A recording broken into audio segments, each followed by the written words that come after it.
Welcome to the ambition of study life. Ambition of study life में आपका स्वागत है। तो आज शुरू करते हैं 31 जनवरी के डेली करंट अफेयर्स 2026 के। तो शुरू करते हैं आज की करंट अफेयर्स।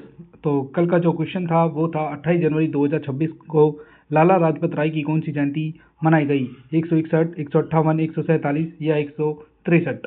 तो 161वीं जयंती मनाई गई। तो हाल ही में प्रधानमंत्री ने 28 जनवरी को लाला लाजपत राय की 161वीं जयंती पर उन्हें श्रद्धांजलि अर्पित की। भारत के स्वतंत्रता संग्राम में उन्हें उनके बलिदानों को सम्मानित किया। 1865 में वर्तमान पंजाब के धुरी के गांव में उनका जन्म हुआ था। उन्हें पंजाब केसरी नाम से भी जाना जाता है। बाल गंगाधर बाल लाल और पाल, तीन जो नेता थे उग्रवादी गरम दलवादी, उन बाल ताल की तिगड़ी का गठन किया गया। इनके योगदान में इनकी किताब है, इनकी जो पत्रिकाएं थी, Young India, England led to India या India's will to freedom, message of the Bhagavad Gita, ये इनकी महत्वपूर्ण किताबें थी। सन 1894 में पीएनबी बैंक की स्थापना की। साइमन कमीशन के खिलाफ शांतिपूर्ण विद्रोह प्रदर्शन का नेतृत्व करते हुए लाठीचार्ज में 1928 में इनकी मृत्यु हो गई। तो आज की करंट अफेयर्स का पहला क्वेश्चन है, होया नायाएंसिस नामक पौधों की नई प्रजाति किस राज्य में खोजी गई है? मिजोरम, मणिपुर, असम और नागालैंड। तो किस राज्य में खोजी गई है? तो ये आपके नागालैंड राज्य में खोजी गई है। तो हाल ही में भारत के उत्तर पूर्वी राज्य नागालैंड के सामुदायिक वन संरक्षित क्षेत्र से एक अत्यंत दुर्लभ और नई फूलों वाली प्रजाति की खोज की गई, जिसका नाम, उस प्रजाति का नाम होया नागाएंसिस रखा जाएगा। खोज स्थान ये नागालैंड विश्वविद्यालय के वाणिज्य विभाग के शोधकर्ताओं के द्वारा खोजी गई है। और इस शोधकर्ता के नेतृत्व को क्या था? ज्ञाति राम ने। ये पौधा नागालैंड के फेक जिले के कबुनऊ सामुदायिक आरक्षित वन क्षेत्र में पाया जाता है। कोहिमा से लगभग 110 किलोमीटर दूर स्थित उच्च ऊंचाई वाला शीतोष्ण वन पारिस्थितिकी तंत्र है। तो इसके बारे में जानना है। ये क्लाइंबिंग एपिटाइपिक वाइन है, पेड़ों के सहारे चढ़ती है। इसके अलावा आकार, इसमें सितारे का आकार के फूल होते हैं जो गुच्छों में खिलते हैं। गुलाबी बैंगनी कलर के धब्बे भी इसके बीच में पाए जाते हैं। पौधों से दूध या लेटेक्स निकलता है। इस कुल के पौधों की प्रमुख विशेषता है और गंभीर रूप से लुप्त प्राय श्रेणी में इनको रखा गया है। क्वेश्चन नंबर 2, केंद्रीय वित्त आयोग अनुदान के वित्त पोषित परियोजनाओं की रियल टाइम निगरानी के लिए समीक्षा पोर्टल किसने लॉन्च किया? तो किसने लॉन्च किया? उड़ीसा, महाराष्ट्र, राजस्थान या केरल? तो किसने लॉन्च किया है? तो ये उड़ीसा गवर्नमेंट ने समीक्षा पोर्टल को लॉन्च किया है। उड़ीसा के मुख्यमंत्री मोहन चरण मांझी ने राज्य वित्त आयोग एसएफसी और केंद्रीय वित्त आयोग एसएफसी और एफएफसी के अनुदानों के तहत वित्त पोषित परियोजनाओं की वास्तविक समय में निगरानी करने के लिए एक समीक्षा पोर्टल का शुभारंभ किया। क्वेश्चन नंबर 3, चाय बागान श्रमिकों के लिए मुख्यमंत्री एतिकोली दूतीपात योजना किस राज्य में शुरू की गई है? मणिपुर, असम, सिक्किम और पश्चिम बंगाल। तो किस राज्य में शुरू की गई है? असम राज्य में शुरू की गई है। तो हाल ही में असम सरकार ने मुख्यमंत्री एतिकोली दूतीपात योजना की शुरुआत की, जिसके तहत राज्य भर के चाय बागान श्रमिकों को एक मुश्त वित्तीय सहायता प्रदान की जाएगी। इस योजना की शुरुआत मुख्यमंत्री हिमंता बिस्वा शर्मा ने तिनसुकिया जिले के डुमडुमा से की थी।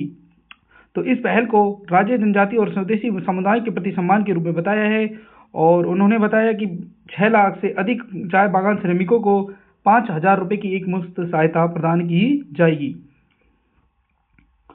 इसके लिए 300 करोड़ रुपए का अलग से बजट प्रावधान किया गया है।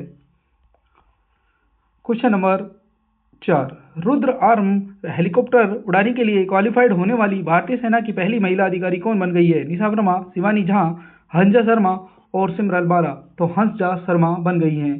तो कैप्टन हंसजा शर्मा भारतीय सेना की पहली महिला पायलट बन गई हैं जिन्होंने रुद्र सशस्त्र हेलीकॉप्टर उड़ाने की योग्यता मिली। उन्होंने 252 आर्मी एविएशन स्क्वाड्रन ड्रोन का नेतृत्व किया और नासिक में प्रशिक्षण में टॉप किया।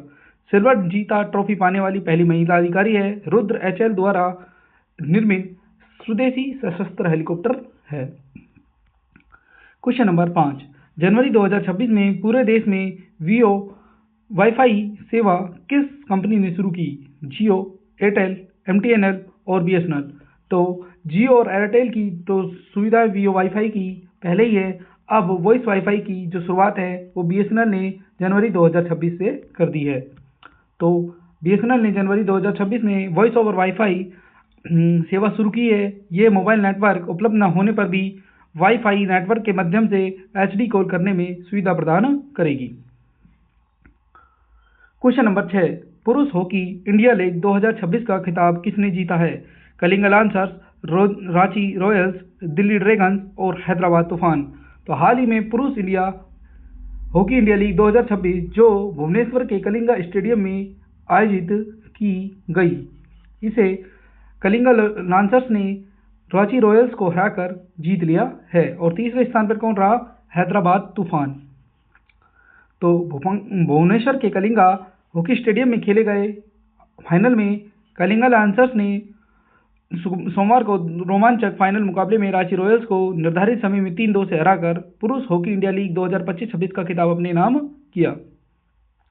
कलिंगा लांसर्स के लिए अलेक्जेंडर हेंड्रिक्स ने 2 गोल और दिलप्रीत सिंह ने 1 गोल किया, जबकि हैदराबाद तूफान ने सोमवार को HILGC को हराकर हॉकी इंडिया में तीसरा स्थान हासिल किया। फेयर प्ले अवार्ड किसको मिला है? HILGC को। इसके अलावा बेस्ट गोलकीपर का award Princedeep Singh, upcoming player of the tournament Talem Priyobrata, top scorer Tom Boon और player of the tournament Amandeep Lakra. Question number 7, India energy week का चौथा संस्करण 27 जनवरी से कब तक आयोजित किया जाएगा? 31 जनवरी, 3 फरवरी, 4 फरवरी और 30 जनवरी। तो कब तक किया जाएगा? 30 जनवरी तक आयोजित किया जाएगा। चौथा भारत ऊर्जा सप्ताह का 27 से 30 जनवरी तक गोवा में आयोजित किया जाएगा। आज नई दिल्ली में संवाददाता सम्मेलन में केंद्रीय पेट्रोलियम और प्राकृतिक गैस मंत्री हरदीप सिंह पुरी ने कहा कि ऊर्जा सप्ताह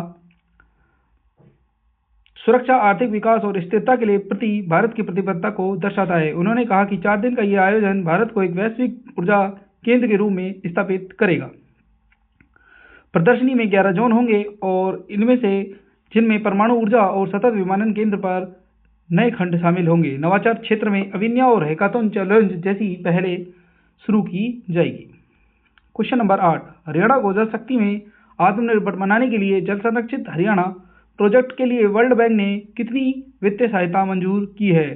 5,000 करोड़, 5600 करोड़, 6600 करोड़, 5700 करोड़ और 6000 करोड़। तो कितने करोड़ की? 5700 करोड़ की परियोजना मंजूरी मिली है।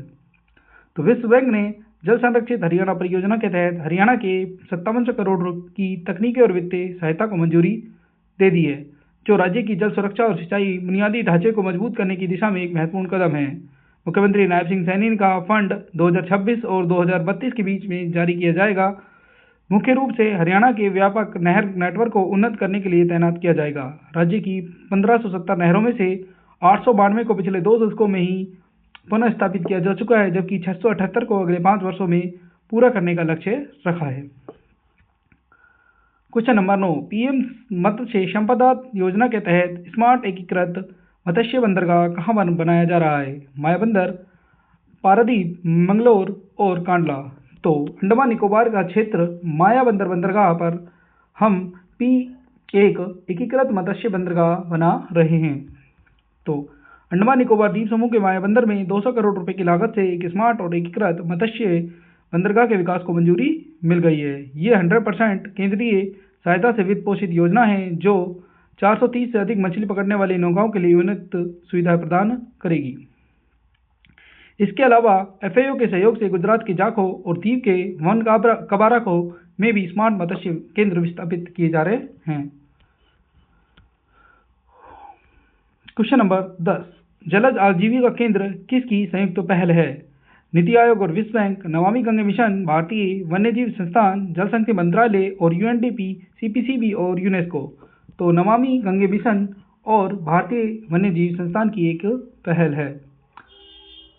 हाल ही में जल शक्ति मंत्री ने 25 जलज आजीविका केंद्रों का उद्घाटन किया। ये नमामि गंगे मिशन और भारतीय वन्यजीव की संस्थान की एक संयुक्त पहल है, जिसका उद्देश्य गंगा संरक्षण को आजीविका से जोड़ना, स्थानीय लोगों को पर्यावरण अनुकूल आजीविका के लिए प्रशिक्षित किया जाना है। महिलाओं की भागीदारी को बढ़ावा दिया जाता है। क्वेश्चन नंबर 11, अंतर्राष्ट्रीय जलमार्ग विकास परिषद की तीसरी बैठक कहाँ आयोजित की गई? नई दिल्ली, कोची, मुंबई और विशाखापट्टनम। तो कहाँ पर की गई? कोची, केरला में ये बैठक आयोजित की गई। तो स्थान कोची, केरल। दिनांक 23 जनवरी 2026 को अंतर्देशीय जल परिवहन क्षेत्र की प्रगति की समीक्षा करना, भावी विकास की रूपरेखा तैयार करना। क्वेश्चन नंबर 12, भारत में कुष्ठ रोग दिवस प्रतिवर्ष किस दिन मनाया जाता है? 19 जनवरी, 27 जनवरी, 29 जनवरी और 30 जनवरी। तो कब मनाया जाता है भारत में? 30 जनवरी को।